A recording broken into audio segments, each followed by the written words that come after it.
Hindol block अध्यक्ष विरोध में अनास्था प्रस्ताव देले 62 जन सरपंच समिति सभ्य। बीजेपी चक्रव्यूह फसी जिबे कि बीजेडी समर्थित ब्लॉक अध्यक्ष। हिंदोल निर्वाचन मंडली रे बीजेपी दल जितिबा परे बीजेपी चक्रव्यूह बीजेडी समर्थित ब्लॉक अध्यक्ष को गादीच्युत करने पर अंटा भिड़िछंती उपखंडर 62 जन सरपंच समिति सभ्य। काली जो सभ्य माने बीजेडी दल को समर्थन करुथिले आज राजनीति पशापाली रे ओलटी जाई सही बीजेडी समर्थित अध्यक्ष को बीजेपी दलर पशापाली रे पड़ी अध्यक्ष विरुद्ध में बाहरी देखा मिली।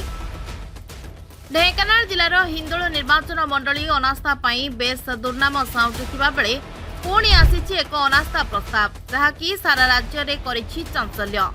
एथर 62 जन सरपंच समिति सभ्य आज हिंदोल ब्लॉक अध्यक्ष सस्मिता राणी नायक विरोध में हिंदोल उपजिलापाल प्रभास बेउरा को भेटी देइछंती अनास्था प्रस्ताव एवं उपजिलापाल ताहा ग्रहण करी सरकार को निकट को विचार पाई पठाई देइछंती। तेबे ब्लॉक अध्यक्ष पूर्व बीजेडी समर्थन रे जीतिथिले हे निर्वाचन परठारु बीजेडी सहित समस्तंकर सह लुचकाळी खेल एवं पंचायत समितिर कौनसी सरपंच समिति सभ्यों कथा को ग्रहण करनथिबा अभियोग होई आसुला। तेबे देखा बाकी रहा किए बाजी मारुची ए लुचकाळी खेल रे।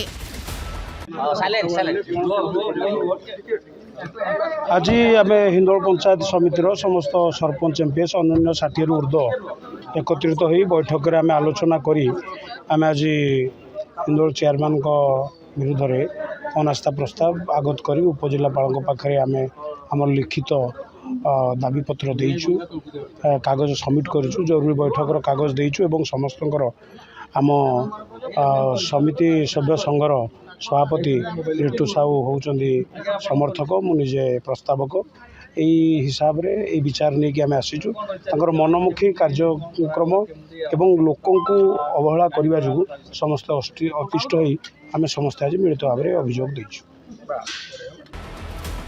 ब्यूरो रिपोर्ट विकल्प समाचार।